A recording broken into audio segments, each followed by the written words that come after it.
विद्यार्थियों, मैं Vimlesh Gupta Manas Nagar railway inter college RD Lucknow की ओर से आप सभी का इंटरमीडिएट भौतिक विज्ञान की इस क्लास में स्वागत करता हूं। आज के इस वीडियो में मैं आपको वैद्युत धारा का चुंबकीय प्रभाव भाग 2 के माध्यम से बोर्ड में आने वाले कुछ महत्वपूर्ण सूत्रों का निगमन उस दिशा की ओर ले चलूँगा। तो विद्यार्थियों, स्टार्ट करते हैं आज का ये वीडियो, जो कि वैद्युत धारा के चुंबकीय प्रभाव भाग 2 के माध्यम से आप तक पहुँचने वाला है। Let us begin. शुरुआत करते हैं। और विद्यार्थियों, एक बार पुनः हम लोग अपना जो कंटेंट है, सिलेबस है, वो चेक कर लेते हैं। और निश्चित रूप से पाठ्यक्रम आपको हमेशा देखते रहना है कि पाठ्यक्रम आपको पढ़ना है, कितना आपका तैयारी हो चुका है। और देखिए, 70 मार्क्स का थ्योरी है, 30 नंबर का प्रैक्टिकल है, कोई डाउट नहीं है।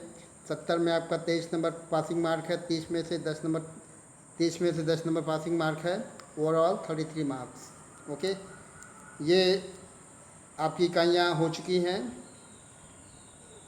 ओके, 2 इकाइयाँ, और हम लोग का 3rd इकाई चल रहा है, धारा का वैद्युत धारा का चुंबकीय प्रभाव और चुंबकत्व। ओके, खंड क के लिए। और यहाँ से आपको 8 नंबर का लाभ होने वाला है। तो आगे बढ़ते हैं विद्यार्थियों, और इकाई नंबर 3 अध्याय नंबर 7 वैद्युत धारा के चुंबकीय प्रभाव चुंबकत्व के अंतर्गत वैद्युत धारा का चुंबकीय प्रभाव, magnetic effect of electric current. Okay, और अध्याय की रूपरेखा मैं आपको एक बार फिर से चेक करा दूं।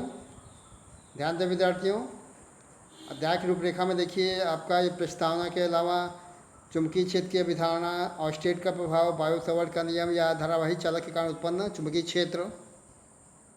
ओके, वायु सवर्त के नियम से कूलाम के नियम की करनी है, तुलना करनी है। वायु की गतिशीलता एप्सिलॉन नॉट और वायु की अथवा निर्वात की चुंबकशीलता म्यू नॉट, इनमें संबंध आपको बताया गया है। Very important topic. ओके, उसके अलावा धारावाही चालक के कारण उत्पन्न चुंबकीय क्षेत्र की दिशा ज्ञात करना। 2 आपको नियम बताए गए थे। नियम में आपका एक था दाएं हाथ की हथेली का नियम नंबर 1, और नंबर 2 था मैक्सवेल का दक्षिणावर्त पेच का नियम। परिमित लंबाई की रुजुरेखीय धारावाही चालक के कारण उत्पन्न चुंबकीय क्षेत्र आपको देखना है। वृत्ताकार धारावाही लूप अथवा कुंडली की केंद्र पर चुंबकीय क्षेत्र का मान कैसे निकालना है। वृत्ताकार धारावाही कुंडली के क्षेत्र आपको निकालना है। उसके अलावा वृत्ताकार धारावाही लूप अथवा कुंडली उत्पन्न चुंबकीय क्षेत्र का स्वरूप क्या होगा। गतिमान आवेश के कारण उत्पन्न चुंबकीय क्षेत्र। ओके, एम्पियर का परिपथीय नियम और इसके एप्लीकेशंस। इतने टॉपिक आपके इस चैप्टर में रखे हुए हैं। शुरुआत के टॉपिक मैंने आपको भाग 1 के माध्यम से बताया हुआ है। आज जो हम लोग का लक्ष्य होगा वो कुछ ये टॉपिक हैं जो बेसिकली निगमन के रूप में आपको यहाँ पढ़ना है। परिमित लंबाई मतलब डेफिनेट लेंथ का कोई रुजुरेखीय स्ट्रेट वायर है, धारावाही कंडक्टिंग वायर, उसके कारण उत्पन्न चुंबकीय क्षेत्र, इसका निगमन हम लोग आज देखने वाले हैं। अगला है वृत्ताकार धारावाही लूप अथवा कुंडली की केंद्र पर उत्पन्न चुंबकीय क्षेत्र आपको निकालना है। और नंबर 3 पे देखिए, वृत्ताकार धारावाही कुंडली के अक्ष पर उत्पन्न चुंबकीय क्षेत्र। ये तीनों ही टॉपिक बहुत ही इंपॉर्टेंट हैं बोर्ड के लिए, very very important. Okay, these are one of the most important proofs. Okay, तो आपको ये प्रूफ बहुत ही ध्यान से देखना है, थोड़ा मुश्किल वाला प्रूफ भी होते हैं ये। ठीक है, तो हम लोग बढ़ते हैं, और आज का पहला टॉपिक आपके सामने देखिए दिखाई पड़ रहा है। परिमित लंबाई की रुजुरेखीय धारावाही चालक के कारण उत्पन्न चुंबकीय क्षेत्र। ओके, टॉपिक क्या है? परिमित लंबाई के रुजुरेखीय धारावाही चालक के कारण उत्पन्न चुंबकीय क्षेत्र चेक करना है। Okay, this is the magnetic field produce due to straight current carrying conductor of finite length. Finite का मतलब समझ गए होंगे आप, एक सीमित लंबाई या परिमित लंबाई का कोई सीधा धारावाही चालक तार है, उसके कारण उत्पन्न चुंबकीय क्षेत्र मैग्नेटिक फील्ड, वो हमें चेक करना है। तो स्टार्ट करते हैं विद्यार्थियों, और ये देखिए डायग्राम आपके सामने ये बना हुआ है। और मैं थोड़ा इसको आपको पहले डायग्राम को इशारा कर दूं, उसके बाद फिर आगे बढ़ते हैं। डायग्राम में क्या दिखाया गया वो भी आपको समझ लेना है। देखिए, ये है एक सीधा परिमित लंबाई का चालक तार ए बी। ओके, चालक तार क्या है? ए बी, और इसमें करंट का फ्लो हो रहा आई। कितना करंट है, आई। ओके, और इसके निकट ए दूरी पर, ए दिखाया गया है, ए दूरी पर कोई बिंदु पी दिखाया गया है। इस बिंदु पी पे हमें निकालना है चुंबकीय क्षेत्र। ओके, बिंदु पी पे हमें निकालना है चुंबकीय क्षेत्र। तो ये थोड़ा इंडिकेशन आपको हो गया, इशारा हो गया है।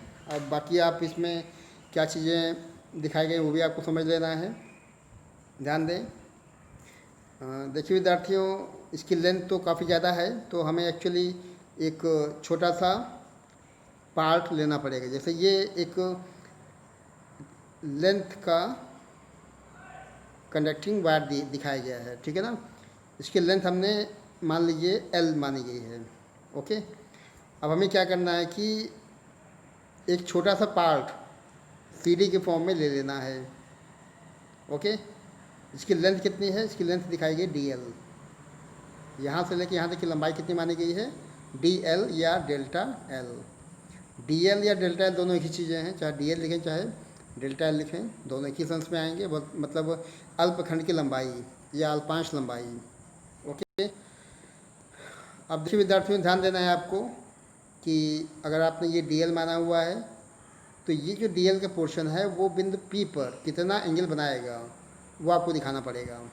ओके, तो इसको आप जो है ले चलेंगे बिंदु P की तरफ।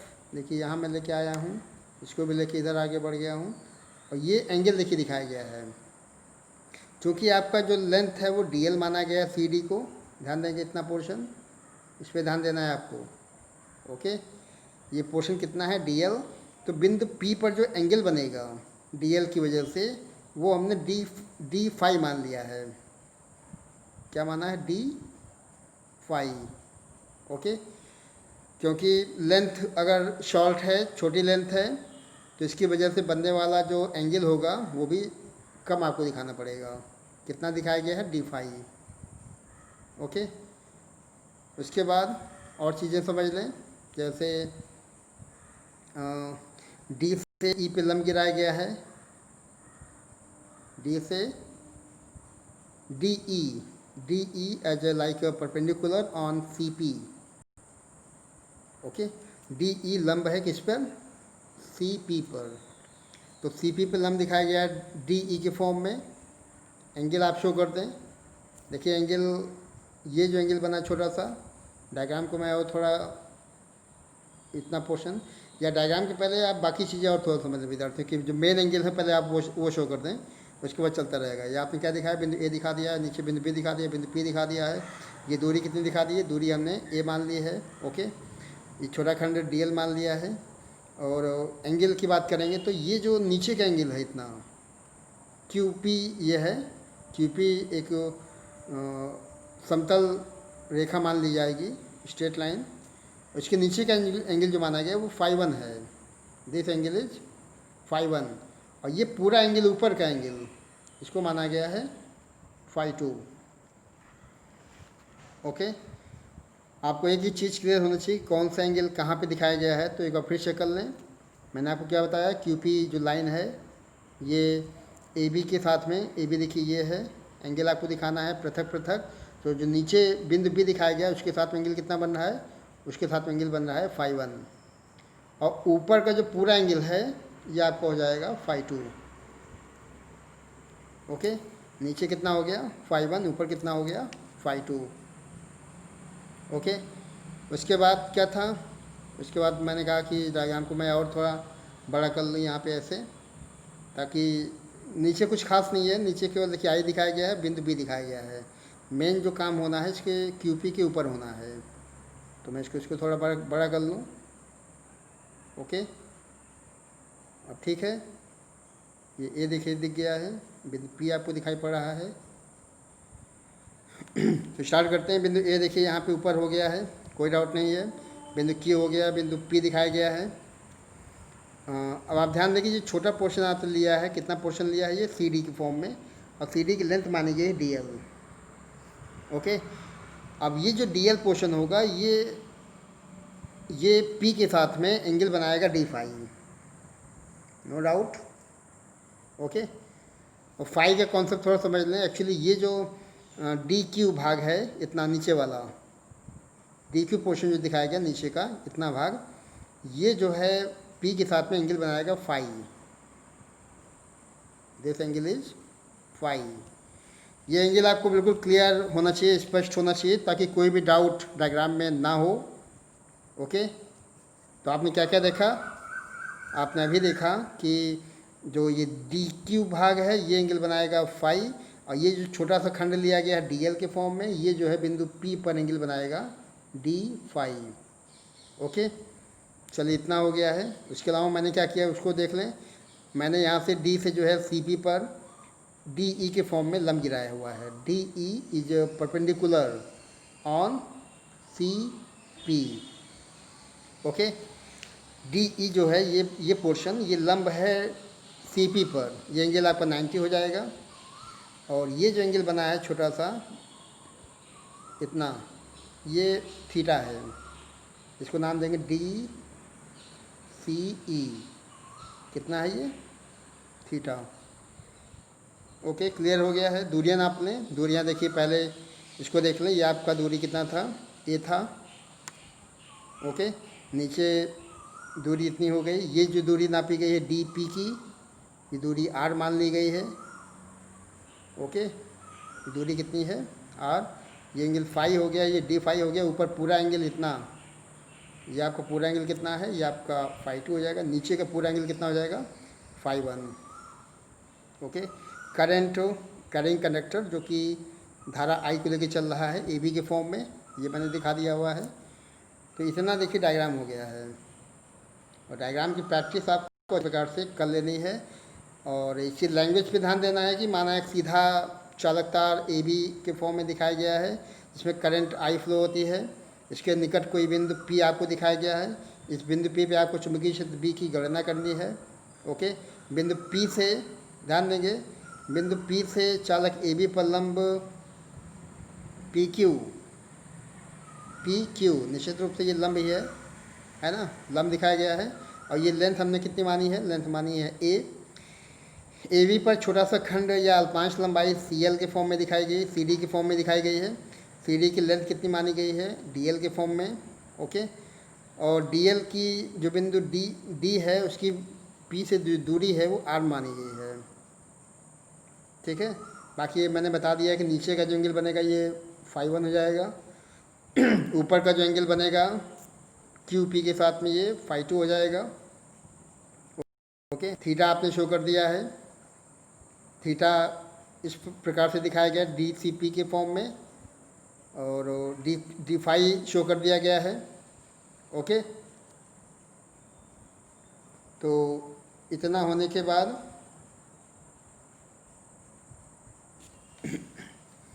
तो देखिए सारे एंगल मैंने आपको बता दिया है। अब थोड़ा थ्योरी देख लें। ओके, आपको देखिए बायो सेवर्ट का नियम मैंने बताया हुआ था, बायो सेवर्ट का नियम यहाँ पे यूज़ कर लेना है। और यदि आप भूल गए हैं तो एक बार फिर से चेक कर लें। बायो सेवर्ट का नियम आपको याद होना चाहिए हमेशा। ये कोई अगर कनेक्टिंग डिवाइस है, इसमें करंट आई का फ्लो होता है, ठीक है। और यहाँ से इस बिंदु से आर दूरी पर कोई बिंदु पी है जहाँ पे हमें ज्ञात करना है चुंबकीय क्षेत्र। ये एंगल हमने थीटा मान लिया है। ये खंड जो है, छोटा सा खंड जो माना गया है, इसको डी एल दिखा दिया है।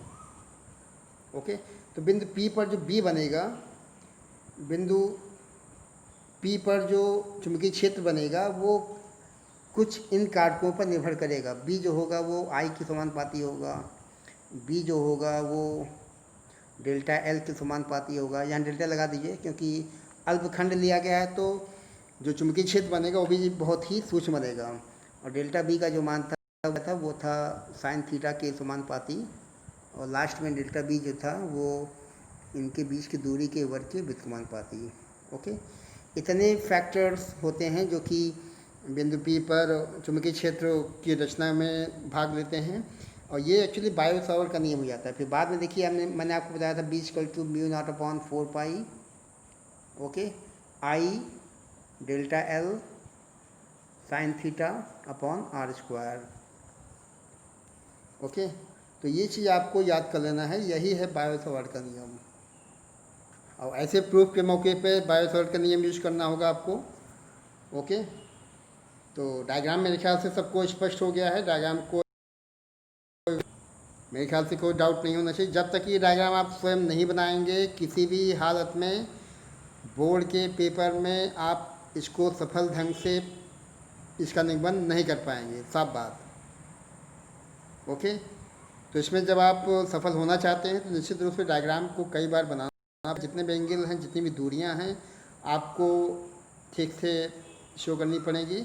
अब देखिए, मैंने आपको ये बता दिया है कि छोटा सा खंड है, ध्यान देंगे, छोटा सा खंड डीएल है। ओके, आर दूरी पे बिंदु पी दिखाया गया है, और यहाँ से अब हमें है बायो सवर्ट का नियम यूज कर लेना है। और बिंदु पी पर डीएल की वजह से छोटा सा खंड बनेगा चुंबकीय क्षेत्र का, मैं वो निकालने वाला हूँ। बायो सवर्ट के नियम से अल्पखंड या अल्पांश डीएल के कारण, ओके, डीएल के कारण बिंदु पी पर उत्पन्न चुंबकीय क्षेत्र। तो बिंदु पी पर चुंबकीय क्षेत्र देखिए ये बन गया है। मैंने आपको पीछे इशारा किया था, डी बी बराबर μ0/4 pi I D L sine theta upon R square. इसको चेक कर लें, ये बायो सवर्ट के नियम से ही प्राप्त हुआ है। इसको आपको कई बार लिख के देखना होगा, तब जाके जो है इसको आप सफल ढंग से पूर्ण कर पाएंगे। Okay, practice makes a man perfect. Okay, चलिए, ये तो हो गया इक्वेशन। देखिए, फर्स्ट इसको मान लिया गया होगा, इसको फर्स्ट मान लिया गया है। अब आपको कुछ और भी एंगल्स यूज करने पड़ेंगे। सी डी ई, मैं आपको पहले सी डी ई दिखा देता हूँ। यहाँ पे सी डी ई कहाँ पे है इसको आप देख लें।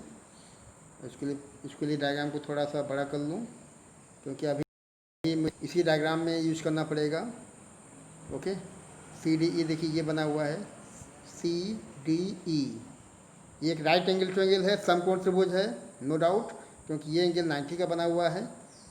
तो अगर ये थीटा हो जाएगा तो ये भुजा डी ई लंब हो जाएगी, ये आधार हो जाएगी, ये कर्ण हो जाएगा। ओके, तो यहाँ पे मुझे प्राप्त करना है डी एल की वैल्यू। ओके, तो त्रिभुज क्या था, त्रिभुज है डी सी डी ई, और इसमें हम लोग साइन थीटा पे लगा देते हैं। साइन का मतलब होता है लंब बटे कर्ण। देखिए, लंब ये हो गया है डी ई और कर्ण हो गया है सी डी। तो यहाँ से डी ई का मान निकल गया है, क्या निकल गया है, डी ई। ये ओके, एक बार फिर समझ लें, मैं आपको स्पष्ट कर दूं कि ये जो आप ट्रायंगल बना हुआ है, इस ट्रायंगल में ध्यान देंगे, एक तो पहले इस छोटे ट्रायंगल में हमने साइन थीटा लगा दिया है। ओके, और साइन थीटा निकालने के बाद क्या निकाला है, फाइनली डी ई की वैल्यू। डी ई की वैल्यू निकाली गई है डी एल के पदों में, कोई डाउट नहीं है होना चाहिए। और फिर इधर के ट्रायंगल में आ जाएंगे, और इस ट्रायंगल में हम लोग फिर से डी ई का मान निकालेंगे। और फिर दोनों डी ई के मान को आपको इक्वल करना पड़ेगा। ओके, तो पहले आपको सी डी ई में बता दूं कि सी डी ई में साइन थीटा लगाना है। साइन थीटा का मतलब क्या होता है, लंब बटे कर्ण। लंब का मतलब डी ई हो जाएगा, और कर्ण का मतलब आपका सी डी हो जाएगा। तो यहाँ से डी ई की वैल्यू आपको निकाल लेनी है। डी ई बराबर कितना हो जाएगा, सी डी कितना है, सी डी आपका है डी एल। सी डी कितना है, डी एल साइन थीटा, ये आपका डी ई बन जाएगा। ओके, और इतना करने के बाद हम लोग फिर से चेक कर लेते हैं कितना हो गया है। देखें, ध्यान दें, एक बार फिर चेक कर लें। बिंदु पी पर पहले अल्पखंड की वजह से हमने डी बी दिखा दिया इक्वेशन फर्स्ट के फॉर्म में। ओके, फिर हमने छोटा ट्रायंगल सी डी ई लिया हुआ है, इसमें साइन थीटा लगा दिया लंब बटे कर्ण के फॉर्म में, और यहाँ से डी ई की वैल्यू निकाल दी गई है, D L sine theta. Equation second बना लिया है। ओके, अब जो मैंने आपको ट्रायंगल अभी बताया था उसका यूज कर लेना है, या डायग्राम देखिए नीचे भी एक बना होगा। चलिए यहाँ पे आ जाते हैं, और डायग्राम बिल्कुल स्पष्ट होगा, तभी चीज़ें आपको जो है क्लियर हो पाएंगी। मैंने आपको क्या कहा, मैंने आपको ये कहा कि एक छोटा ट्रायंगल पहले आपको ये यूज करना है, सी डी ई। यहाँ से साइन थीटा निकाल के डी ई का वैल्यू निकाल लिया है। उसके बाद इस ट्रायंगल में आ जाएंगे। ओके, इस ट्रायंगल में देखिए ये एंगल है कोण, ओके। ये एंगल आपको निकाल लेना है। कैसे निकालना है उसको चेक कर लें। कोण निकाला गया 4/3 से। देखिए पहले इक्वेशन सेकंड डी निकाल लिया है डी एल साइन थीटा के फॉर्म में, और फिर डी फाई निकाला गया है। कोण निकाला गया, कोण क्या होता है चाप बटे त्रिज्या, चाप है डी ई, त्रिज्या है डी पी, ओके। चेक कर लें इसको डायग्राम में, फिर से ऊपर नीचे कहीं भी देख लें। देखिए विद्यार्थियों ध्यान से इसको चेक करना है, क्योंकि इसमें तो कोई दिक्कत नहीं था। इसमें छोटे ट्रायंगल में आपने निकाल लिया साइन थीटा की वैल्यू, साइन थीटा से निकाल लिया डी ई की वैल्यू। एक डी ई यहाँ से निकल गया है इस ट्रायंगल से, दूसरा डी ई यहाँ से निकालना है। ध्यान देंगे इस त्रिभुज में ये है कोण, ओके। और कोण क्या होता है, चूँकि एंगल छोटा है तो यहाँ पे साइन कॉस जो भी होता है वो उसका कोई मतलब नहीं होता है, तो इसको हटा के दिखाया गया है। या कोण मान लें इसको, कोण क्या होता है चाप बटे त्रिज्या। चाप आपका डी ई के फॉर्म में हो जाएगा और त्रिज्या हो जाएगी आर, ओके। तो एक डी ई आपका यहाँ से बन जाएगा इस त्रिभुज में, ओके। क्लियर हो रहा है। एक डी ई आपको यहाँ से निकालना है थीटा के लिए, और एक डी ई आपको यहाँ से निकाल लेना है डी फाई के लिए। तो चेक कर लें। पहले मैंने डी बी दिखा दिया है, देखिए इक्वेशन फर्स्ट हो गया है। उसके बाद इक्वेशन सेकंड भी आप चेक कर लें। अब देखिए डी, ये कोण निकाला गया, कोण क्या है चाप बटे त्रिज्या डी ई अपॉन आर, तो डी ई बराबर हो जाएगा R D phi, R D phi. Equation number third हो गया, ये सेकंड हो गया है। डी ई यहाँ है, डी ई यहाँ भी है, दोनों को कंपेयर कर लेंगे। इक्वेशन सेकंड थर्ड दोनों को यूज करना है, दोनों को यूज करके दोनों की वैल्यूज़ को इक्वल कर लेंगे। इक्वल करने के बाद देखिए इक्वेशन 4 बन जाएगा। मतलब डी एल साइन थीटा कितना आ गया है, ये हो गया आर डी फाई। क्रमबद्ध तरीके से चलेंगे। एक बार फिर से चेक कर लें। देखिए एक्चुअली सबसे पहला काम आपने डी बी दिखा दिया है, डी एल छोटा सा भाग है लेंथ का, तो बनने वाला चुंबकीय क्षेत्र भी छोटा सा बनेगा, डी बी बन जाएगा। तो डी बी आपने इक्वेशन फर्स्ट के फॉर्म में निकाल लिया है। उसके बाद सी डी ई में आ जाएंगे, इक्वेशन सेकंड बन जाएगा, ओके। और इक्वेशन थर्ड कहाँ से बनेगा, और उसके नीचे वाले ट्रायंगल में डी ई के फॉर्म में एक डी ई देखिए ये बन गया, एक डी ई यहाँ बन गया। इन दोनों को कंपेयर कर लेंगे सेकंड थर्ड को, तो आपके पास एक नया इक्वेशन फोर्थ के फॉर्म में प्राप्त हो जाएगा डी एल साइन थीटा। अब इसको कहाँ यूज करना है ये भी आपको दिमाग में रखना है विद्यार्थी, क्योंकि ये निकला है D L sine theta, okay. अगर आप ध्यान दें कि ऊपर आपने जो बायो सावर्ट का नियम दिखाया हुआ है उसमें डी बी की वैल्यू देखिए ऐसे दिखाई गई, यहाँ पे है डी एल साइन थीटा है। तो डी एल साइन थीटा यहाँ पे आपको वैल्यू पुट करनी पड़ेगी जो नीचे आई है। तो ये देखिए डायग्राम एक बार फिर से यहाँ बना हुआ है, इसको भी आप करें ताकि चीज़ें क्लियर हो जाएं। मेरे ख्याल से अब काफ़ी स्थिति स्पष्ट हो चुकी है, स्थितियाँ बिल्कुल समान हो चुकी हैं। एंगल जितने भी हैं, जितने भी भुजाएं हैं, कोण हैं, सब कुछ क्लियर है। अब आपको देखिए आर की वैल्यू भी निकाल लेनी है डी पी क्यू में, डी पी क्यू। मैं डायग्राम को थोड़ा और क्लियर कर दूं। देखिए विद्यार्थियों मैं फिर से रिपीट कर रहा हूँ, इस ट्रायंगल से आपने डी ई निकाला, इस ट्रायंगल से आपने फिर डी ई निकाला, दोनों को बराबर कर दिया। बराबर करने के बाद आपका एक relation D L sine theta का निकल गया। अब आपको इस ट्रायंगल का यूज कर लेना नीचे वाले का, डी क्यू पी या डी पी क्यू, ये जो ट्रायंगल बना है इसका यूज आपको करना है, ठीक है। और यहाँ पे एंगल देखिए फाई बना हुआ है, कितना एंगल है ये फाई। तो अब ये भुजा ए है और ये भुजा आर है, ठीक है ना। और ये फाई दिखाया गया है, फाई के सामने की भुजा क्या होती है, फाई के सामने की भुजा ये होती है लंब, ये आधार और ये कर्ण, ओके। तो आधार कर्ण का संबंध, आधार ये है, ध्यान देंगे, आधार ये कर्ण ये, इसका संबंध चाहिए तो कॉस फाई हमको लगाना पड़ेगा। कॉस फाई कितना होता है, आधार बटे कर्ण, आधार ए, कर्ण कितना आर। तो यहाँ से आप आर का मान निकाल सकते हैं ए अपॉन कॉस फाई,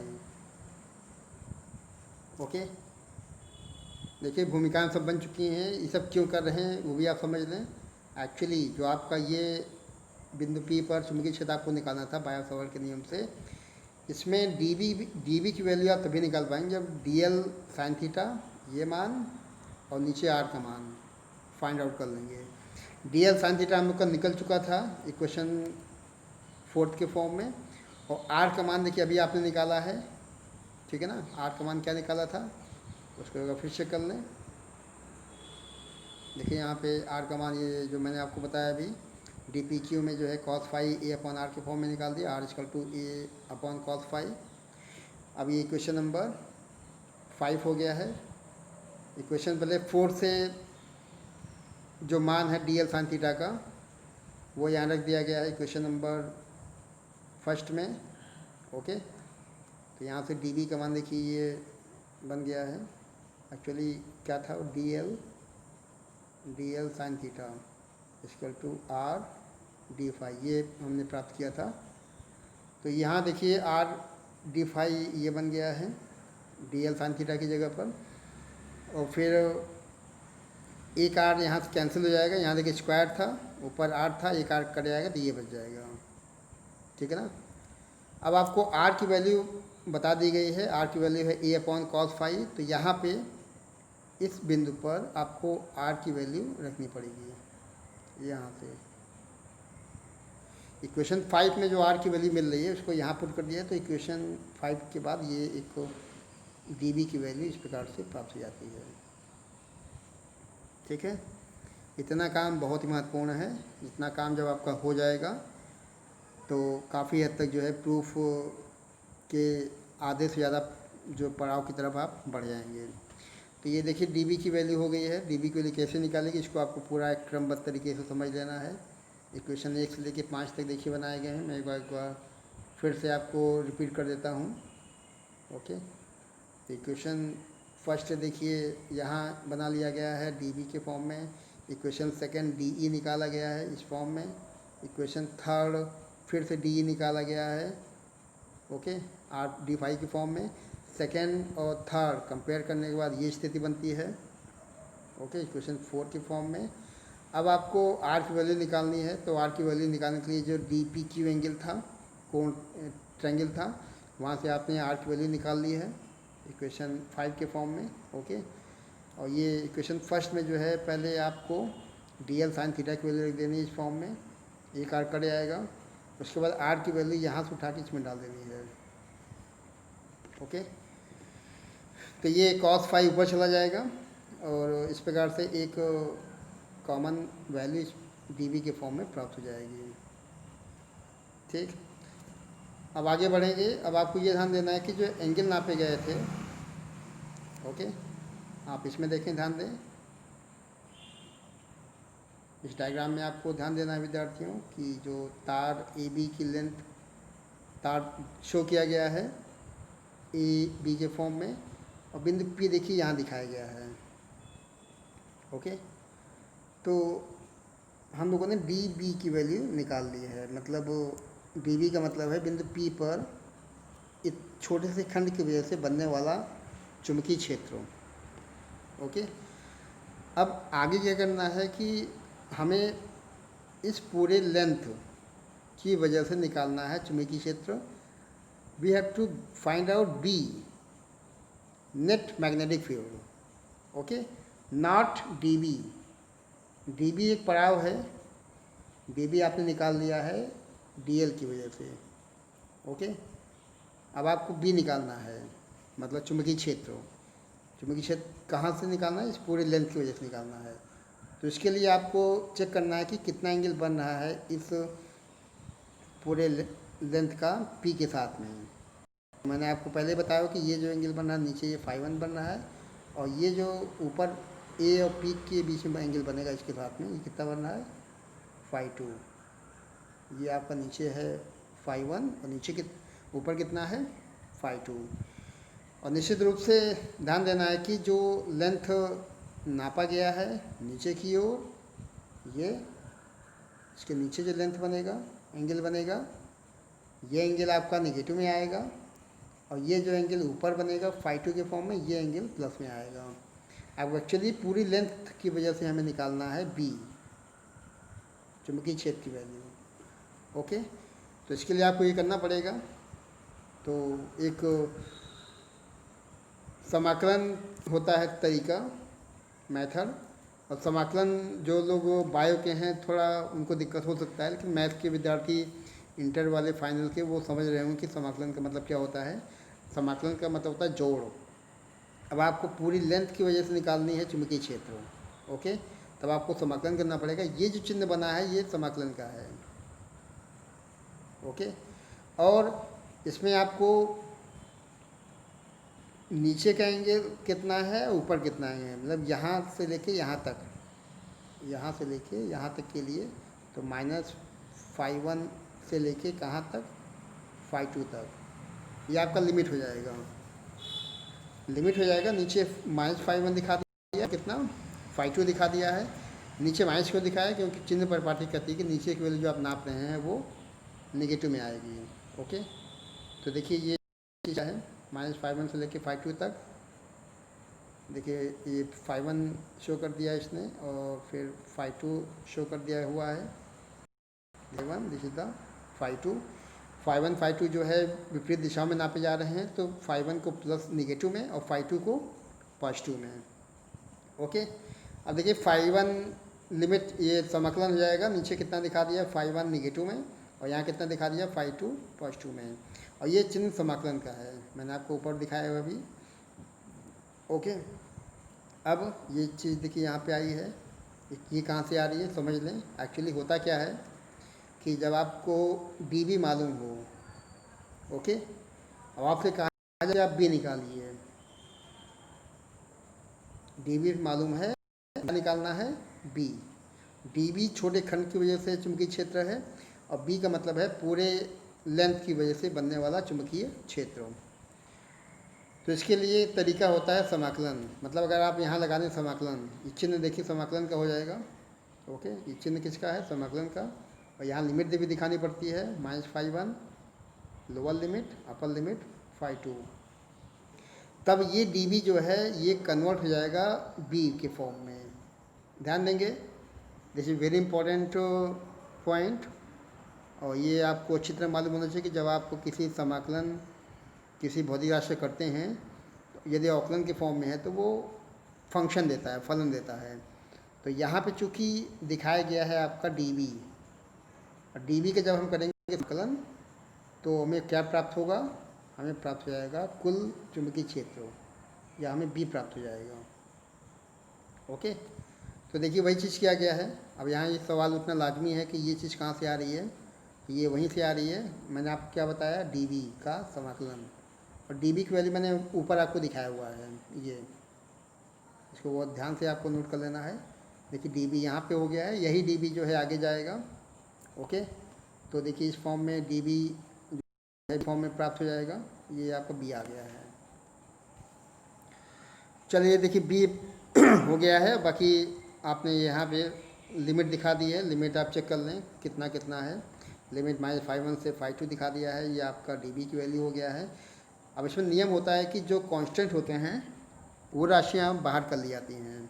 कांस्टेंट, अचर, जो भी अचर राशियाँ हैं उनको आपको बाहर कर लेना है, ओके। तो अचर क्या क्या है वो आप समझ लें। अब जैसे μ0 कांस्टेंट है, 4π कांस्टेंट है, आई ए सब कांस्टेंट है।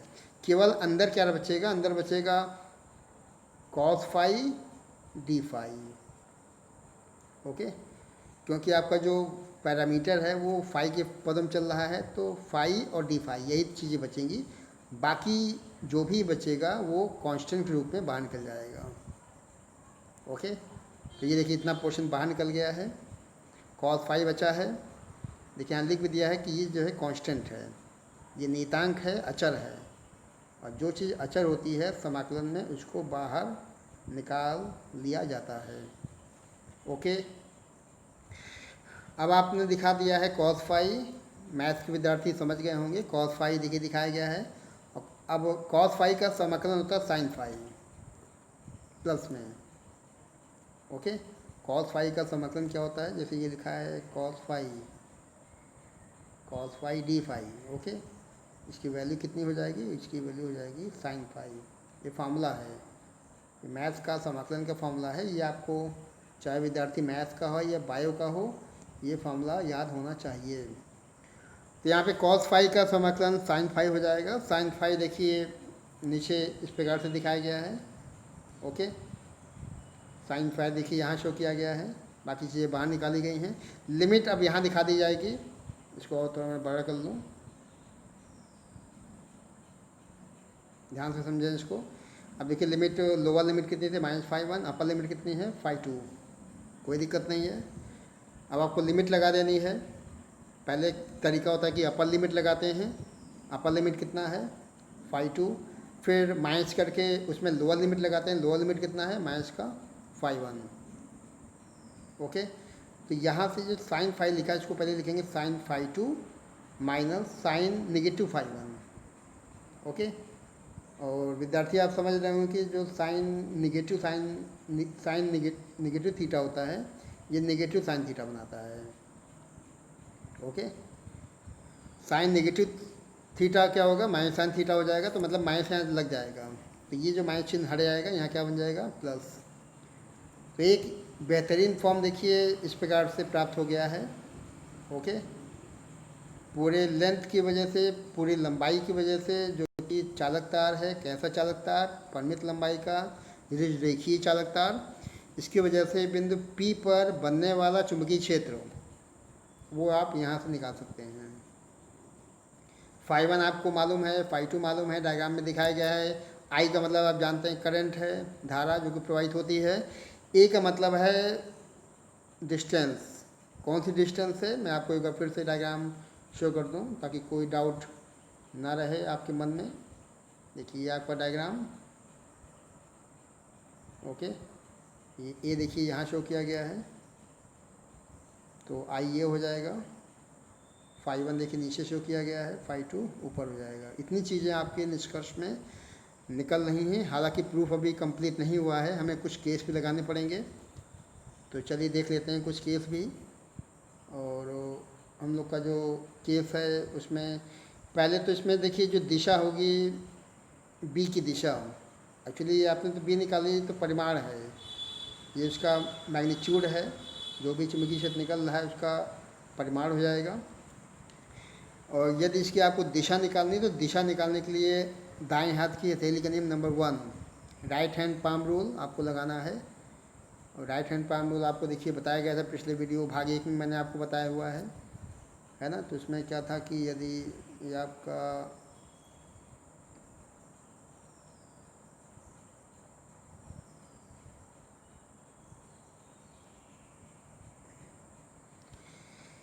ये जो अंगूठा होगा ये आई दिखाता है, फैली हुई उंगलियाँ वो बिंदु पी को दर्शाती हैं, जो बी होता है वो इसके लंबवत होगा ऊपर की ओर।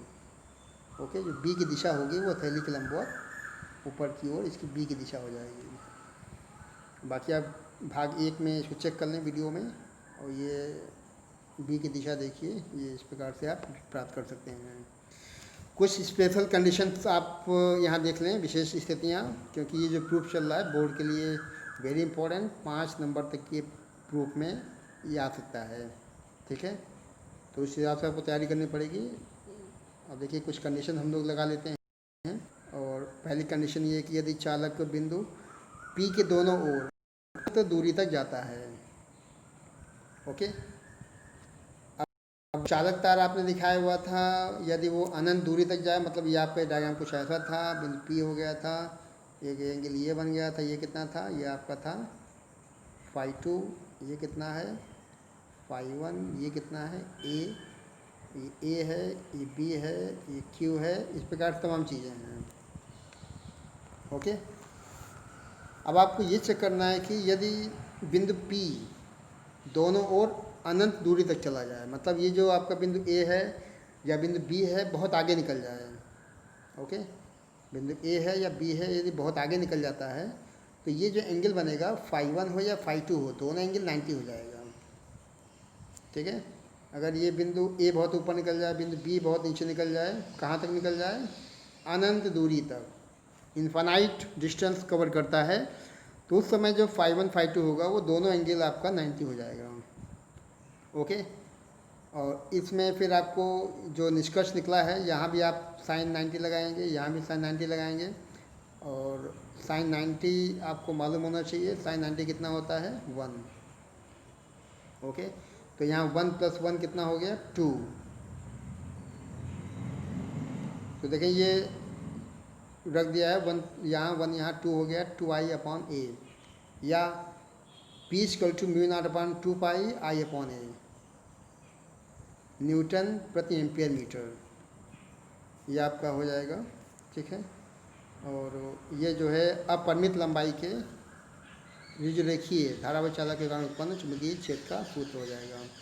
मतलब यदि कोई इन्फानाइट लेंथ का, अनंत लंबाई का चालक तार है, उसमें करंट I फ्लो होता है, उससे बिंदु ए दूरी पर कोई बिंदु P दिखाया गया है, तो इस बिंदु P पर जो B बनेगा वो इतना ही बनेगा।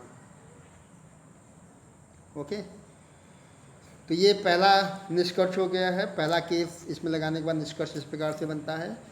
अब नंबर 2 पे आ जाएं। नंबर 2 पे देखिए क्या कहता है। ये कहता है कि यदि बिंदु P जो है, बिंदु P चालक के सिरे A के समीप और चालक से A दूरी पे हो तो क्या होगा? मतलब P जो है A के निकट हो। ध्यान देंगे, अगर A के निकट है उस समय निश्चित रूप से फाई 1 जो कि नीचे बन रहा था वो 90 हो जाएगा, और फाई 2 जो होगा 0 हो जाएगा। ओके, साइन 90 1 होता है, आप जानते हैं, और साइन 0 कितना होता है? 0 होता है, ये भी आप जानते हैं। तो निष्कर्ष कुछ ऐसा बन जाता है, B = μ0/4πi/a। ये फॉर्मूला भी अपने आप में बहुत महत्वपूर्ण है। जब आप न्यूमेरिकल डायग्राम बेस पे लगाने के लिए तैयार होंगे तब आपको ऐसे फॉर्मूले यूज करने पड़ेंगे। तो क्लियर हो गया विद्यार्थियों? तो ये कंडीशन समझ लें। ओके, इसके ऊपर आपने देखा था कि अगर इन्फिनाइट लेंथ का हो जाएगा तब वो फॉर्मूला क्या था, और यहाँ पे यदि बिंदु P जो है A के बहुत ही निकट होगा तो एंगल फाई 1 90 हो जाएगा, फाई 2 0 हो जाएगा। ओके, तो ये आपका पहला प्रूफ कंप्लीट हुआ आज के लिए। फिर आगे बढ़ते हैं और अगले प्रूफ की तरफ देखते हैं। अगला प्रूफ हम लोग का वृत्ताकार लूप देखिए दिखाई पड़ रहा है। ये अगले प्रूफ पे आ जाएं। नेक्स्ट प्रूफ, और ये प्रूफ जो है ये भी अपने आप में बहुत ही महत्वपूर्ण प्रूफ है। और यहाँ पे आपको चेक करना है वृत्ताकार धारावाही लूप अथवा कुंडली के केंद्र पर उत्पन्न चुंबकीय क्षेत्रों। Okay, you have to check here magnetic field produced on the center of a circular current carrying loop or coil। तो इसको चालू करते हैं। इसके ऊपर जो प्रूफ हुआ है उसको आप तैयार करें, कोई दिक्कत हो तो मुझसे कंसल्ट करें। ओके, देखिए यहाँ पे लूप की बात कर रहा है या कुंडली की बात कर रहा है, उसकी वजह से केंद्र पर हमें निकालना है चुंबकीय क्षेत्र। ओके, तो देखिए विद्यार्थियों, आप ये चीज़ समझ लें कि मैंने आपको पहले भी इशारा किया कई बार कि यदि आपको किसी चालक तार में करंट I पास करते हैं तो निश्चित रूप से इसके चारों ओर जो है चुंबकीय क्षेत्र उत्पन्न हो जाता है B। ओके, और यदि आप बात करते हैं किसी लूप की, लूप का मतलब जैसे ये शो किया गया है, ये लूप जैसे ऐसे बना हुआ है, कई घेरे मान लीजिए लूप इस प्रकार से है। अगर इसमें करंट फ्लो होता है, ओके, तो निश्चित रूप से इसके चारों ओर जो है चुंबकीय क्षेत्र बनेगा, और हमें चेक करना है इसके सेंटर पर, केंद्र O पर चेक करना है चुंबकीय क्षेत्र कितना बनेगा। तो ये टॉपिक अब चालू होता है। ये आपका आज का अगला प्रूफ हो जाएगा, वृत्ताकार धारावाही लूप अथवा कुंडली के केंद्र पर बनने वाला चुंबकीय क्षेत्र। We are going to get a derivation of magnetic field produced on the center of a current circular current carrying loop or coil. Okay? तो निश्चित रूप से जब किसी वृत्ताकार कुंडली में धारा प्रवाहित करते हैं तो उसके चारों ओर चुंबकीय क्षेत्र उत्पन्न होता है, और वृत्ताकार कुंडली के अंदर चुंबकीय क्षेत्र लगभग एक समान बना रहता है। ओके, ये आपका स्टेटमेंट हो जाएगा कि जब किसी वृत्ताकार कुंडली में धारा प्रवाहित की जाती है तो इसके चारों ओर चुंबकीय क्षेत्र उत्पन्न होता है, और इस वृत्ताकार कुंडली के भीतर चुंबकीय क्षेत्र लगभग एक समान यूनिफॉर्म होता है। ठीक, अब आपको प्रूफ की तरफ ले चलता हूँ। ओके, तो देखें इसकी लैंग्वेज पहले चेक कर लें और इसका डायग्राम भी देख लीजिए। देखिए मैं आपको डायग्राम शो कर देता हूँ पहले। This is the diagram of current carrying loop और एन कॉइल। देखिए ये लूप दिखाया गया विद्यार्थियों, यहाँ से ऐसे। ओके, ये लूप हो जाएगा, इसमें करंट आई फ्लो हो रहा है। ठीक है, और इस करंट आई की वजह से बनेगा चुंबकीय क्षेत्र, और हमें निकालना है चुंबकीय क्षेत्र की वैल्यू। कहाँ पे निकालना है? सेंटर ओ पे। ओके, तो ध्यान दें, एक बार फिर चेक कर लें विद्यार्थी। ये आपका करंट कैरिंग लूप है, दिस इज द लूप। इतना पोर्शन आपका लूप दिखाया गया है, यहाँ से करंट प्रवेश करेगा और यहाँ से ये निकल रहा है। ठीक है, तो ये आपका लूप हो जाएगा इतना पोर्शन। और इस लूप में जब आप करंट आई का फ्लो करते हैं तो इस आई की वजह से इसके चारों ओर चुंबकीय क्षेत्र उत्पन्न हो जाता है। ओके, इसके चारों ओर क्या बनेगा? एक समान चुंबकीय क्षेत्र, और इसके अंदर भी यूनिफॉर्म मैग्नेटिक फील्ड उत्पन्न हो जाता है। एक समान चुंबकीय क्षेत्र इसके अंदर भी बन जाता है। ओके, तो अब इसमें करना क्या है? एक्चुअली इस पूरे लेंथ को हमने मान लिया है एल। ओके, अब फिर से एक छोटा सा पोर्शन लिया गया है डी एल। ये पोर्शन कितना है? This is the D L, अल्पखंड या अल्पांश, छोटा लेंथ लिया गया है। और यहाँ से आर दूरी पे कोई बिंदु पी, ओ दिखा दें। ओ क्या है? ओ जो है लूप का सेंटर है। तो निश्चित रूप से ये जो दूरी होगी ये त्रिज्या होगी। अब चाहे यहाँ से नापें, चाहे ये नापें, चाहे ये नापें, चाहे ये नापें, ये सभी क्या हो जाएंगी? ये सभी जो है आर हो जाएंगी, है ना। ये हों चाहे ये हों, ये सभी कितनी हो जाएंगी? आर। ओके, अब ध्यान दें, अब एक्चुअली हमें बिंदु ओ पे निकालना है इस डीएल की वजह से चुंबकीय क्षेत्र। तो क्या तरीका है? तरीका इसका है आपका बायो-सवर्ट का नियम। ओके, यहाँ पे आपको बायो-सवर्ट का नियम यूज करना पड़ेगा, और बायो-सवर्ट का नियम आपको कई बार बताया गया है।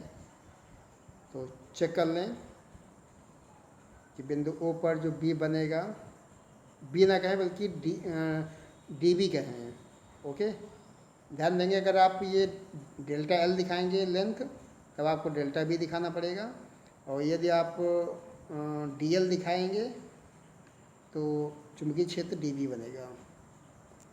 ओके, तो डी बी कितना बनना है? D B mu naught upon 4 pi, the I, current कितना दिखाएगा? आई, और ये है D L sine theta upon R square. ये बायो-सवर्ट का नियम हो जाएगा। अब आपको साइन थीटा देखिए, इस पर ध्यान देना है। और साइन थीटा का मतलब है कि ये जो एंगल बनेगा डी एल का विद ओ। ओके, तो एंगल के लिए क्या करना पड़ेगा? ध्यान देंगे, एक्चुअली क्या होता है कि जब आप बात करते हैं किसी सर्किल की, ओके, जब आप बात करते हैं किसी सर्किल की, और सर्किल के केंद्र को सर्किल की जो परिधि है किसी भी बिंदु से मिला लेंगे, तो ये जो रेखा होती है ये लंब होती है। ओके, किसी भी वृत्त की परिधि को केंद्र से मिलाने वाली जो रेखा होती है वो परिधि पर लंब होती है, 90। तो आपने जो फॉर्मूला भी लिखा था डी वी का, D V equal to mu naught upon 4 pi I D L sine theta upon R square. अब यहाँ जो एंगल है ये 90 है। ओके, और साइन 90 कितना हो जाएगा? साइन 90 आपका हो जाएगा 1। तो इसका यूज कर लेना है, ये चीज़ हट जाएगी यहाँ से।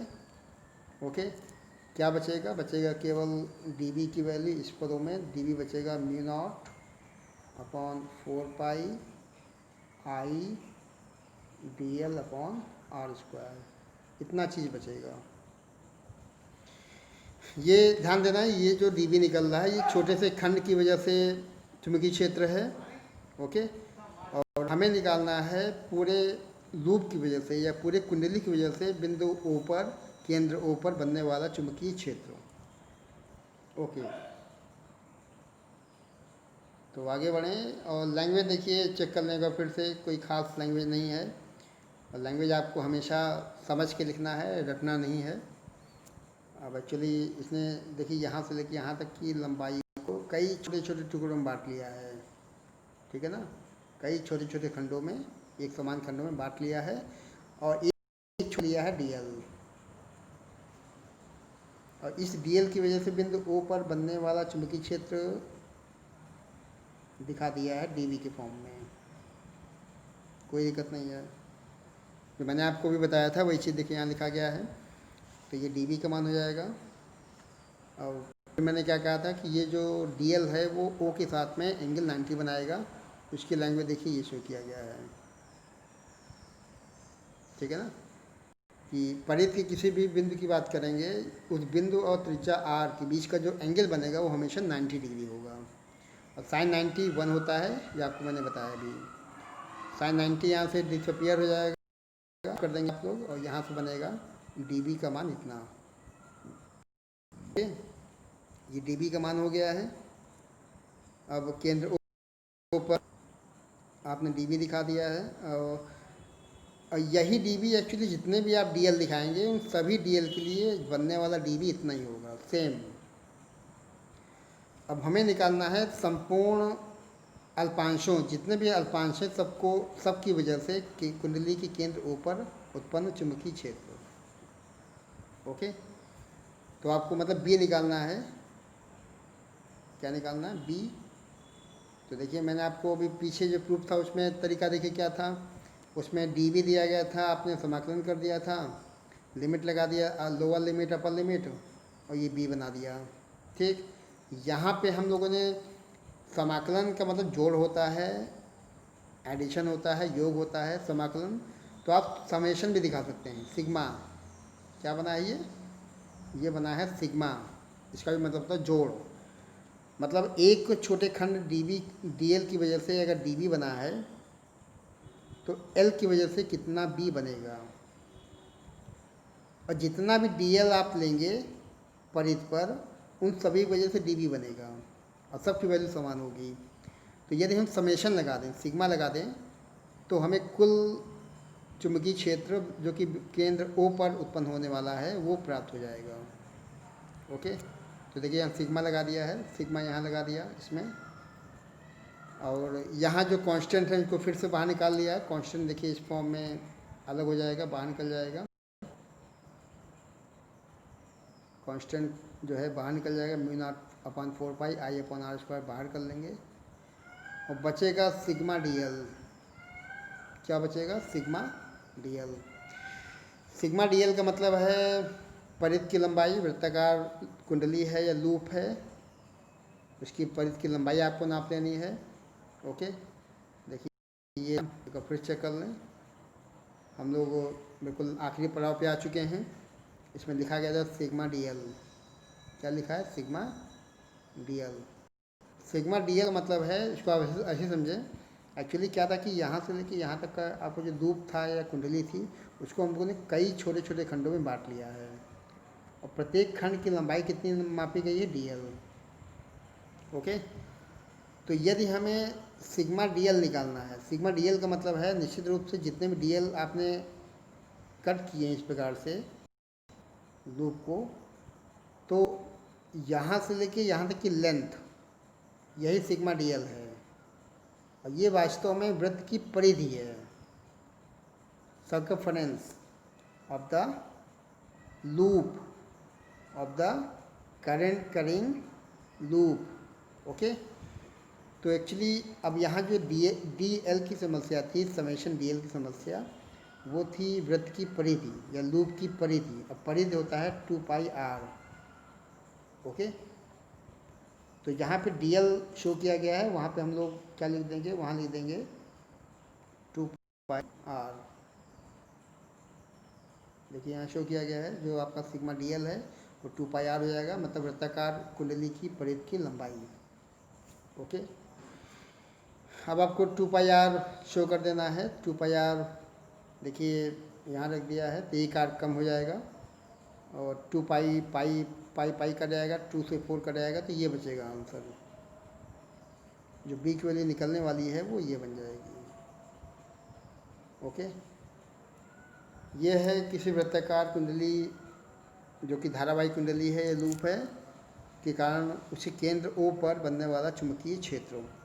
अब यदि मान लीजिए कुंडली में तार के कई फेरे हैं, अब जैसे ये एक फेरा हो गया, ओके, ऐसे अगर मान लीजिए कई फेरे हैं, एक फेरा ये हो गया, उसके बाद फिर और ऐसे कई सारे फेरे हम लोगों ने बना लिए हैं, a lot of turns।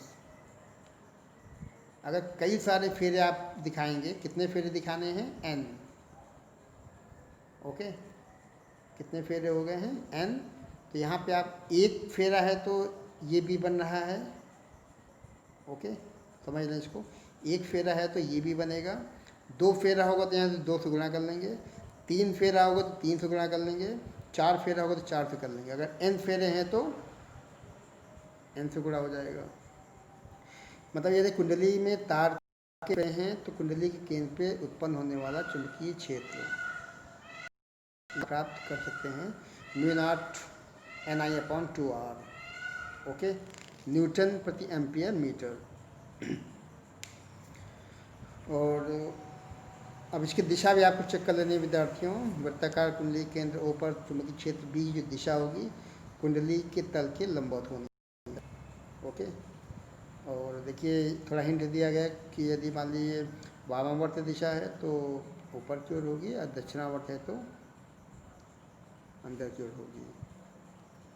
Okay, मतलब अगर ये लूप है, इसमें ये क्लॉकवाइज दिशा में अगर इसका करंट का डायरेक्शन है, ओके, यदि लूप है और इसमें यदि धारा बहती है क्लॉकवाइज, क्लॉकवाइज का मतलब दक्षिणावर्त, तो बी जो होगा वो तल के लंबवत बाहर की ओर होगा, आउटसाइड।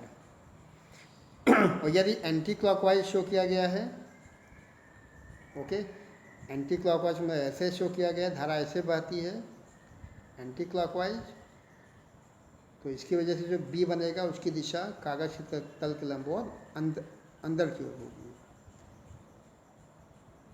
नहीं, एंटी क्लॉकवाइज में ऊपर की ओर। इसको क्लियर करने विद्यार्थियों इसमें डाउट हमेशा रहता है।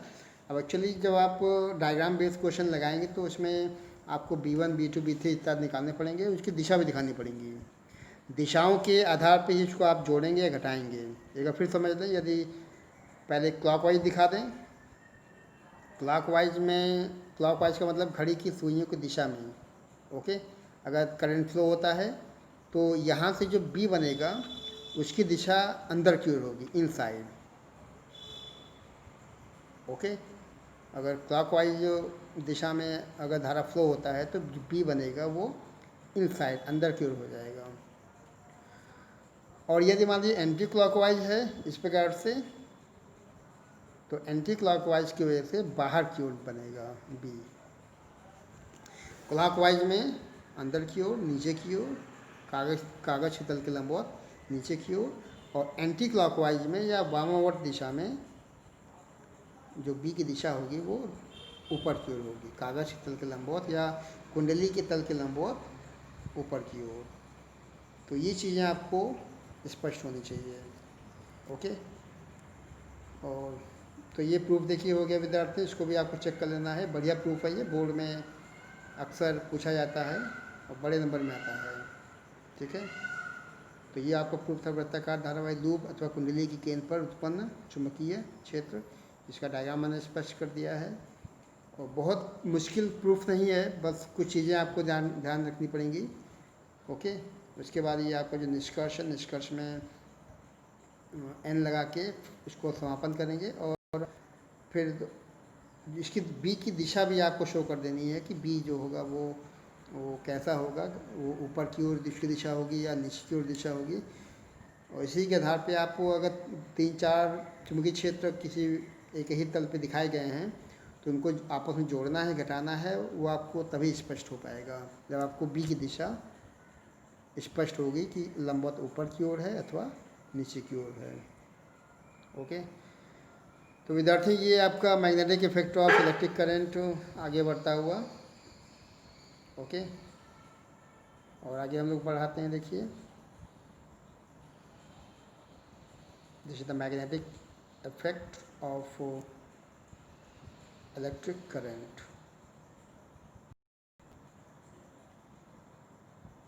ओके, तो अगले प्रूफ पे आते हैं। देखिए, नेक्स्ट आपका है वृत्ताकार धारावाही कुंडली की अक्ष पर उत्पन्न चुंबकीय क्षेत्र। ओके, तो ये टॉपिक हम लोग स्टार्ट करते हैं अभी।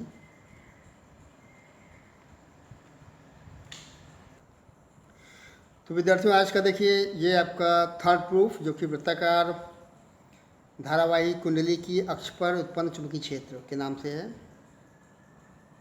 ओके, इसकी लैंग्वेज आपको याद रखनी पड़ेगी। देखिए, ये प्रूफ और इसके पहले प्रूफ में यही फ़र्क है। अगर कुंडली की अक्ष पे बोलेगा, ध्यान देंगे, तो कुंडली की अक्ष के लिए आपको ये प्रूफ जो मैं अभी कराने वाला हूँ ये करना पड़ेगा। और ये प्रूफ देखा जाए तो ये पहले वाली प्रूफ से भी ज़्यादा महत्वपूर्ण है। Okay, we have to now calculate the magnetic field produced on the axis of a current carrying coil. Okay, हमें वृत्ताकार धारावाही कुंडली की अक्ष पर, एक्सिस पर बनने वाले चुंबकीय क्षेत्र का व्यंजक प्राप्त करना है। ओके, तो स्टार्ट करते हैं, आगे बढ़ते हैं। और देखिए, ये डायग्राम शो किया गया है। डायग्राम को चेक करने पहले एक 8 त्रिज्या की एक कॉइल दिखाई गई है, कुंडली वृत्ताकार कुंडली दिखाई गई है, इसमें करंट आई शो किया गया है, ठीक है ना। और कुंडली की अक्ष पर केंद्र ओ से एक्स दूरी पर बिंदु पी पर चुंबकीय क्षेत्र ज्ञात करना है। ओके, तो डायग्राम को और थोड़ा चेक कर लें। देखिए, डायग्राम को मैं बड़ा कर लूँ थोड़ा। देखिए, ये शो किया गया है ऐसे कुछ। ओके, ये आपका लूप हो जाएगा जो कि करंट करेंग लूप है, धारावाही लूप है, और इसकी अक्ष पे बोला गया है। ओके, और अक्ष का मतलब ये केंद्र हो जाएगा। और यहाँ से जो है, एक तो पहले त्रिज्या दिखा देंगे, त्रिज्या इसकी दिखाई गई कैपिटल आर, और करंट इसमें आई शो किया गया है। इसकी लेंथ हम एल मान लेते हैं। पूरी लेंथ कितनी है इसकी? एक फेरा जो है वो एल का होगा। ओके, और उसके बाद देखिए, इसके केंद्र ओ से एक्स दूरी पर कोई बिंदु पी है। इस बिंदु पी पर हमें चेक करना चुंबकीय क्षेत्र, ये इसकी एक्सिस हो जाएगी, इसकी अक्ष पर हो जाएगी, ठीक है ना। और यही प्रूफ हमें करना है, क्योंकि यहाँ पे अक्ष बोला गया है कि यहाँ से एक्स दूरी पर कोई बिंदु पी है जो कि इसकी एक्सिस पे है। इस बिंदु पी पे हमें चेक करना है चुंबकीय क्षेत्र। ओके, तो देखें, ध्यान दें। एक्चुअली ये डायग्राम पहले आप चेक कर लें, ये दूरी आप एक्स दिखा देंगे, और फिर से देखिए एक छोटा खंड डीएल के फॉर्म में दिखाया गया है, और डीएल की वजह से जो बिंदु पी पर बनने वाला चुंबकीय क्षेत्र है वो शो किया गया है। ओके ना। और अब एक्चुअली इस लूप का मतलब है कि एक भाग आपको यहाँ से भी दिखाना पड़ेगा ऐसे, ठीक है। और फिर आगे चल के ये एक चुंबकीय क्षेत्र अल्पखंड की वजह से डी बी यहाँ दिखाया गया है, दूसरा डी बी डैश यहाँ दिखाया गया है ना। एक इस सिरे की वजह से, एक इस सिरे की वजह से, ठीक है। अब एंगल हमने डी फाई दिखाया हुआ है, फाई एंगल फाई शो किया हुआ है, ठीक है। अब आपको ये ध्यान देना है कि डी बी के दो कंपोनेंट, ओके, और डी बी डैश के भी दो कंपोनेंट, दो अवयव है। डी बी का एक घटक देखिए इधर बनेगा आधार के फॉर्म में कॉस के रूप में, और डी बी का दूसरा घटक जो कि ऊर्ध्व घटक होगा डी बी साइन थीटा, वो इस दिशा में हो जाएगा। ओके, इसी प्रकार से डी बी डैश को लेके चलना है। डी बी डैश का एक घटक इधर दिखाया गया है डी बी डैश कॉस के फॉर्म में, और दूसरा घटक इधर दिखाया गया डी बी डैश साइन के फॉर्म में। ओके, कुल मिला के एक घटक लंबवत है, एक ऊर्ध्व है, एक क्षैतिज घटक और एक ऊर्ध्व घटक हो जाएगा। ओके, तो आगे बढ़े विद्यार्थियों। डायग्राम को थोड़ा देखने के बाद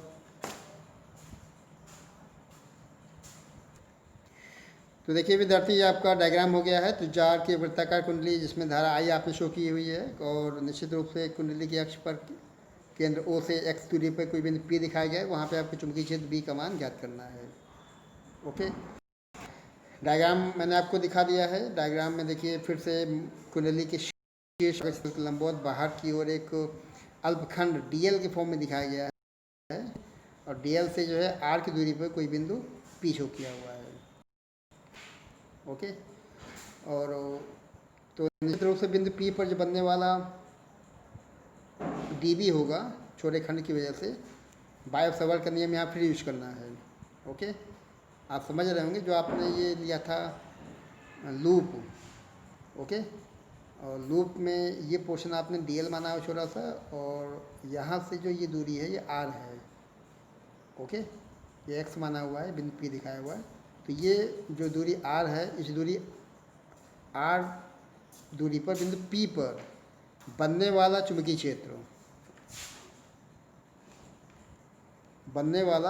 क्षेत्र, आपको निकालना है बायो-सवर्ट के नियम से। ठीक है, तो देखते हैं विद्यार्थियों, ये बी निश्चित रूप से जब आप डी एल लेके चल रहे हैं, छोटी सी लंबाई डी एल के फॉर्म में, तो बिंदु पी पर जो बी बनेगा वो भी डी बी के फॉर्म में होगा। ओके, और ये कहाँ से आया? ये बायो-सवर्ट के नियम से। अब ये वेक्टर फॉर्म में दिखाया गया है, तो वेक्टर फॉर्म में भी आप थोड़ा इसको समझ लें, ऐसा क्यों कैसे हो गया है, इसमें थोड़ा रोशनी डाल देता हूँ। एक्चुअली जो आप डी बी दिखाते हैं वो कुछ ऐसा होता है mu naught upon 4 pi I D L sine theta upon R square, ये बनता है। अब यदि मैं यहाँ पर ऊपर और नीचे आर से मल्टीप्लाई कर देता हूँ, okay, I am going to multiply R, ऊपर भी और नीचे भी, तो ये एक्चुअली ऊपर जो बनेगा ये बनेगा D L R sine theta, और नीचे जब आर से करेंगे तो आर क्यूब हो जाएगा। और ये जो D L R sine theta लिखा हुआ है, ये लिखा है डी एल क्रॉस आर। क्या लिखा है? ये D L cross R. Vector का नोटेशन है ये। ए क्रॉस बी को आपको मालूम होना चाहिए। अगर दो सदिश ए और बी हैं तो इनका सदिश गुणनफल, ए का परिमाण बी का परिमाण और दोनों के बीच की कोण की जा साइन थीटा, ये होता है। ओके, तो यहाँ जो D L R sine theta था वो actually D L cross R बन जाएगा इस प्रकार से। एंगल फिर से जो आपका बनेगा, परिमाण देखिए दिखा दिया जो मैंने आपको बताया अभी, इस फॉर्म में हो जाएगा। उसका देखिए हिंट भी नीचे दिखाया हुआ है, एंगल 90 हो जाएगा, और ये बचेगा डी बी। ये परिमाण निकल रहा है, ये आपका वेक्टर फॉर्म में था, ये आपका मैग्नीट्यूड दिखाया गया डी बी के फॉर्म में। ओके, परिणामी अगर निकालना तो फिर से समाकलन दिखाना पड़ेगा डी बी साइन फाई के फॉर्म में, इस प्रकार से ये आपका बी हो जाएगा। ओके, अब डी बी की वैल्यू ऊपर से आपको इसमें डाल देनी है, यहाँ से बी आपको दिखा देना है। ओके, 1/r² को बाहर कर लेना है क्योंकि कांस्टेंट है ये।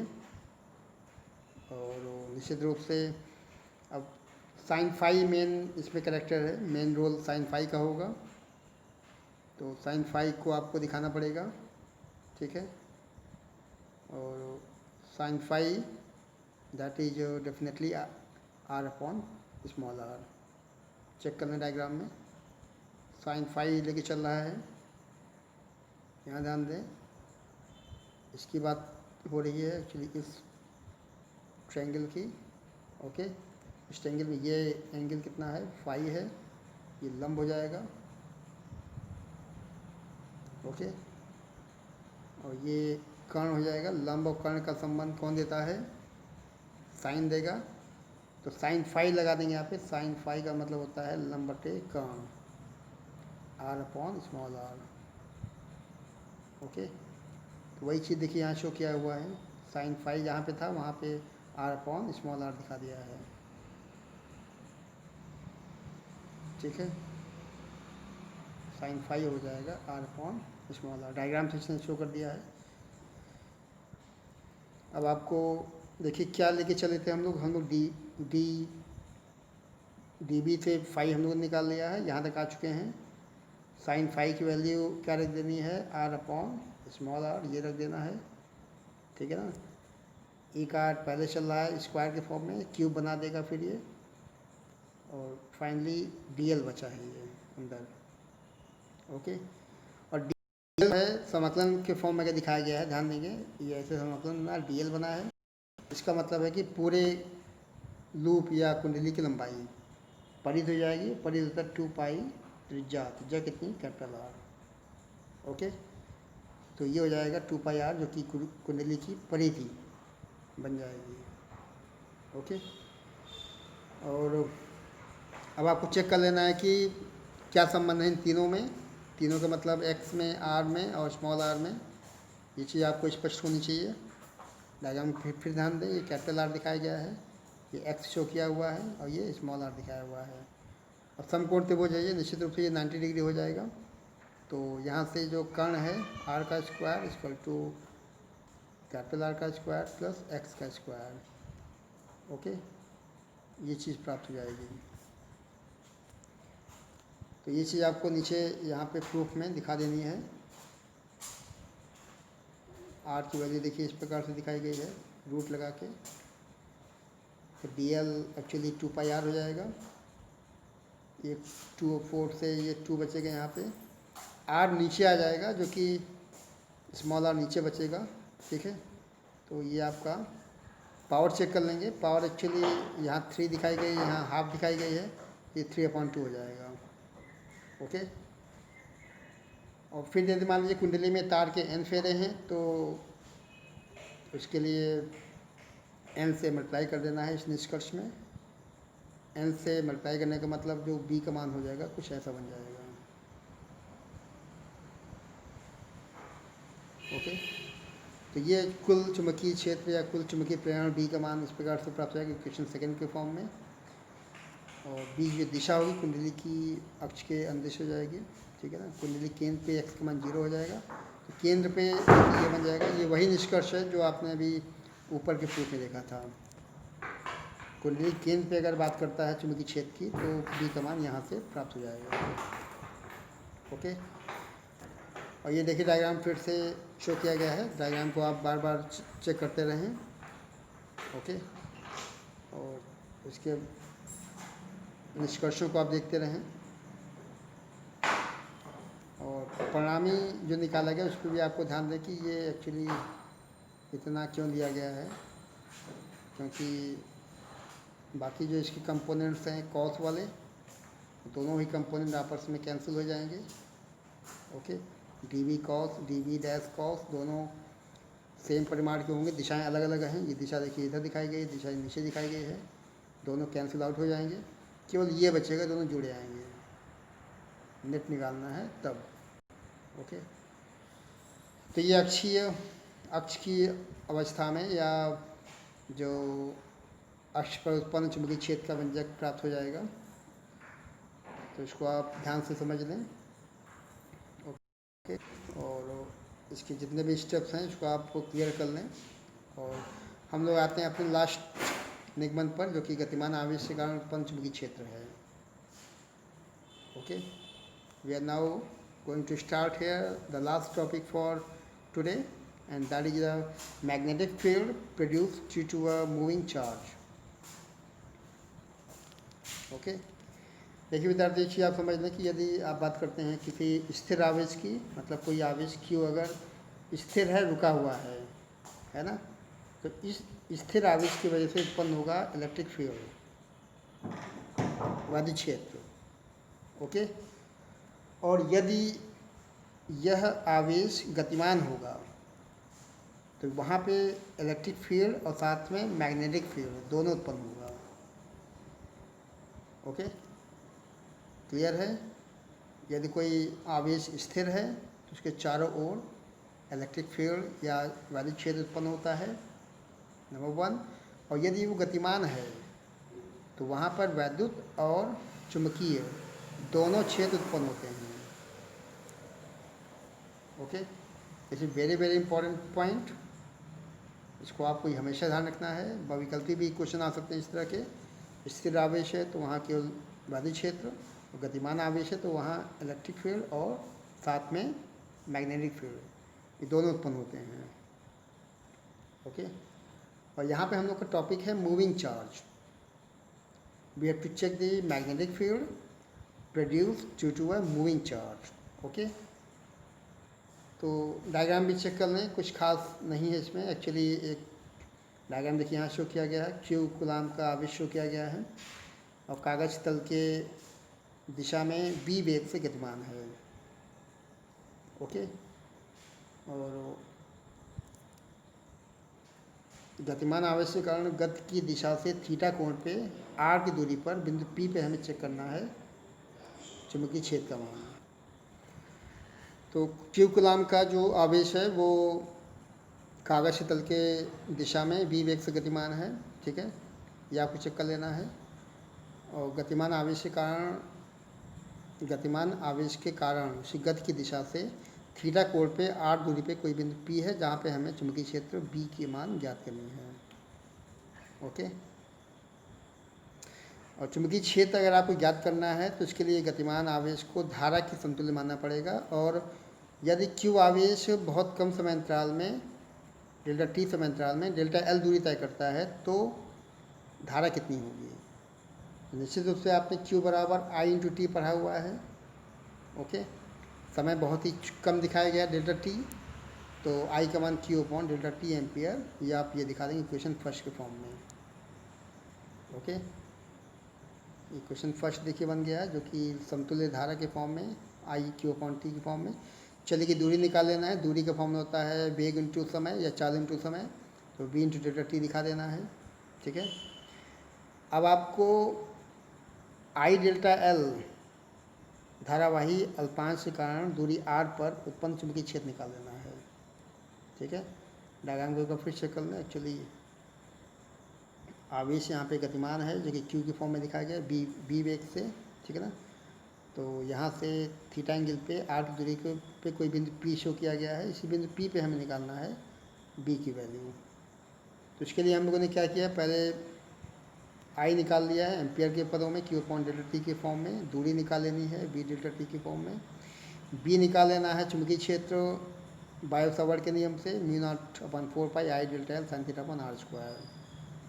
ओके, अब आपने ऊपर से जो भी वैल्यू यहाँ प्राप्त की है इक्वेशन फर्स्ट और सेकंड के फॉर्म में, उन सभी को इस इक्वेशन में रख देनी है। ओके, एक्चुअली फर्स्ट में I है, सेकंड में डेल्टा L है, और ये आपका बायो सावर्ट का नियम यूज किया गया है। I की वैल्यू Q/डेल्टा T और L की वैल्यू B डेल्टा T के फॉर्म में रख देनी है। ओके, और ये सब वैल्यू जब रखी आती हैं तो B की वैल्यू जो है कुछ इस प्रकार से प्राप्त होने लगती है।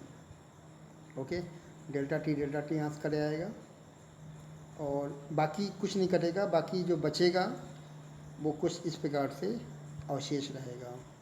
B = μ0/4 पाई QV sin θ/r², न्यूटन प्रति एम्पियर मीटर। यही चुंबकीय क्षेत्र का मान देखिए उत्पन्न होगा जो कि हमें प्राप्त करना था। अब यहाँ पे आप यदि इसको लिखना हो वेक्टर फॉर्म में, okay, in the form of vector, तो निश्चित रूप से QV sin θ लिखा हुआ है, R भी दिखाया गया। तो ऊपर नीचे आप जो है Q को तो बाहर कर लेना है ना, R से ऊपर से गुणा कर लेना है, तो वेक्टर फॉर्म में देखिए कुछ ऐसा बन जाएगा। Q को बाहर करके वेक्टर फॉर्म में आप इसको इस प्रकार से लिख सकते हैं। B = this is μ/4 pi Q B cross R/r³। Okay, इतना न्यूटन प्रति एम्पियर मीटर। और यदि आपको दिशा निकालनी है, चुंबकीय क्षेत्र की दिशा इस बिंदु P पर, तो निश्चित रूप से दाएं हाथ की हथेली का नियम यहाँ पे लगाना पड़ेगा, ठीक है। और दाएं हाथ की हथेली का नियम आपको बताया गया है कई बार, कई मौक़ों पे। तो यू कैन यूज, जैसे ये आपका ये अंगूठा हो गया, बाकी ये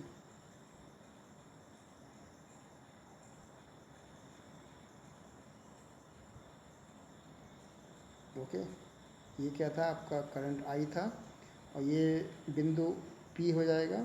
B की दिशा इसके ऊपर दिखाई गई थी, ओके।